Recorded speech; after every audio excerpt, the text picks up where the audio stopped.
to our generation that after everything that has been delivered to us, we are still the same. If the lives of John Wesley didn't have encyclopedia, they didn't have commentaries in the Bible, they didn't have anything, they didn't have a tablet, they didn't have a search engine. Today you play a search engine, every scripture you need comes. They didn't have. How did they manage to preach Genesis to Revelation? And these people with such depravity still encountered God. Today we still talk of their testimonies, we still share their encounters. Their encounters is our faith. What is wrong with us? John Wesley didn't have a car, he was riding on a horse, but he would preach in 8 different places in a day. You have a car, you are still late for church. How do we explain this? And you think God will come the way he came in their time? No. Those times they didn't have instruments, yet they wrote songs that today we still sing. What is wrong with us? Who bewitched us that today we come to church, and the beauty of coming to church is just like that? We just come, and the moment we close, we talk and we leave. Where is the God?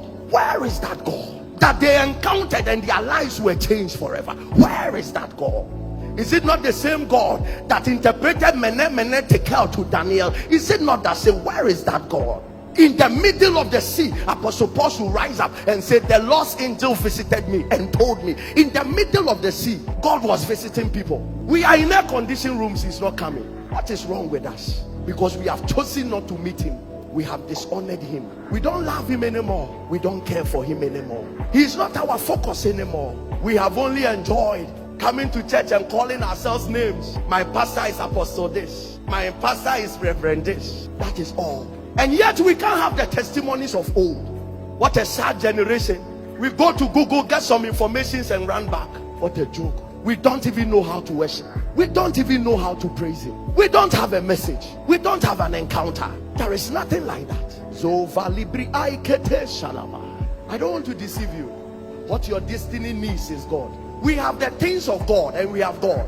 We have been manipulated with the things of God for so long. There are deeper realms, and that is him. There are people saying, if this is true, then God should show himself to me. I want to see God. No, he won't come. The people he shows himself to were different from us. And if I see an encounter, if I see an angel, then I will know. You know he won't come. Angels don't appear to people like us. Bitter people like us, unexpected people like us. Whereas we are coming to church and what we wear is more important to us than the God we are coming to meet. Angels don't appear to such people. Search through your Bible. Daniel was in fasting, without food, without water. Then an angel appeared. This church knows how, and we know what we are looking for with God. We know we want to see the magnificence of him. But let's ask ourselves, who are we? The people that saw the miracles we want to see today, let's compare ourselves to them. Today I was reading some of the prayer quotes of Moody, D.L. Moody, and I was shaking. You read books of Tozer, you shake. You shake. These were also Christians.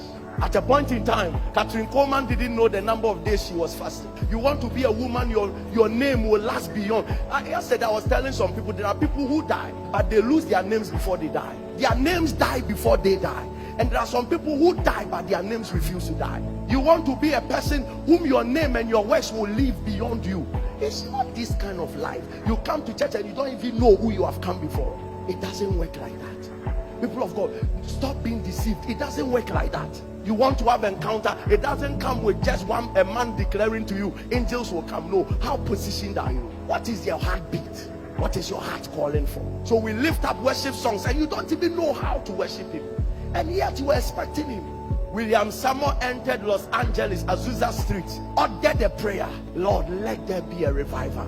For weeks, people will come to church praying for revival. You can't try that in Ghana. You have to lead them to pray for things and not God. Don't try that in Ghana. Your church will be empty because people are not looking for God, they are looking for the things of God. But the things of God has killed many people. The things of God has taken people to hell. The things of God has crushed many people. It is God that takes you to the end. Do you know Judas was part of those who were given anointing to go and cast out devils and raise the dead?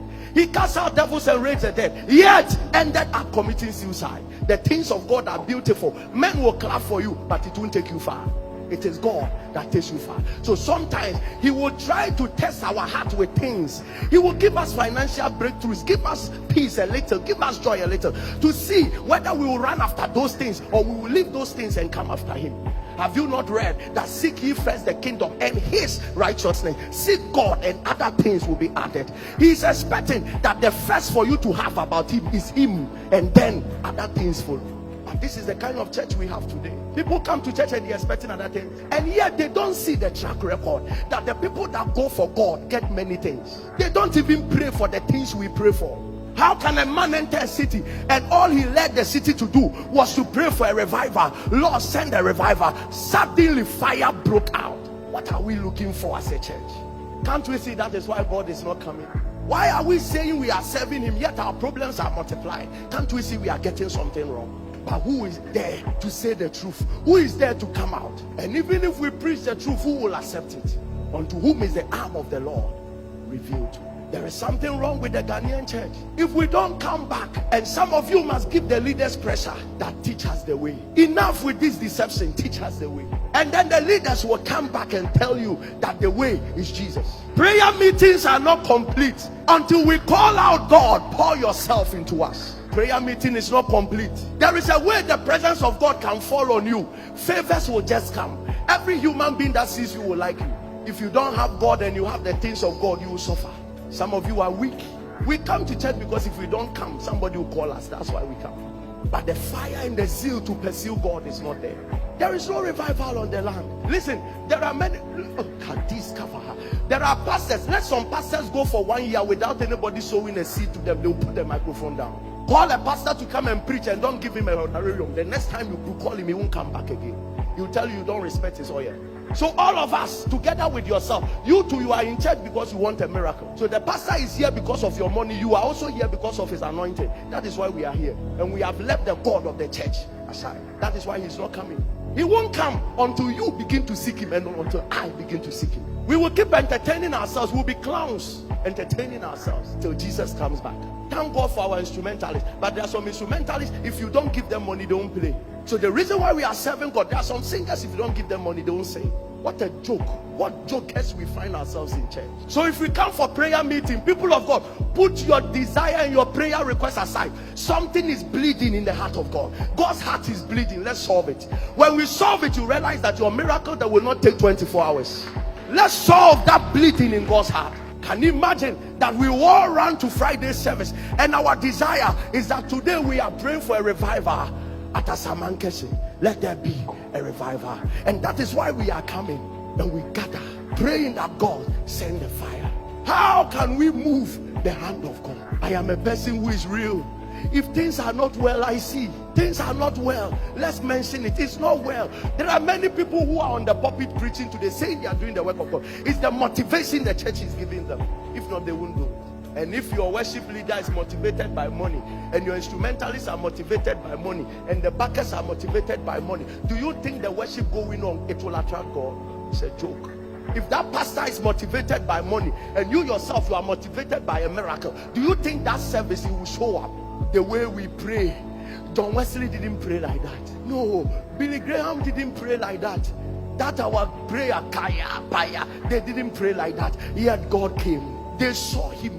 They had an encounter with him. Have you not read the account of Paul? The Bible says that when he went to Asia and was departed, the Bible said, and he went aside and knelt down and prayed. Gentle. But yet, that prayer was so loud in the spirit. But we prayed the loudest in the physical. But our voice is muted in the spirit. We don't even know what you are looking for again. You want to break out of addiction? God is the only solution. You want poverty destroyed? God is the only solution. You want to break the yoke of disappointment? The reason why human beings sees you and pass is because there is nothing about God reflecting. Can somebody see God and pass? It doesn't work.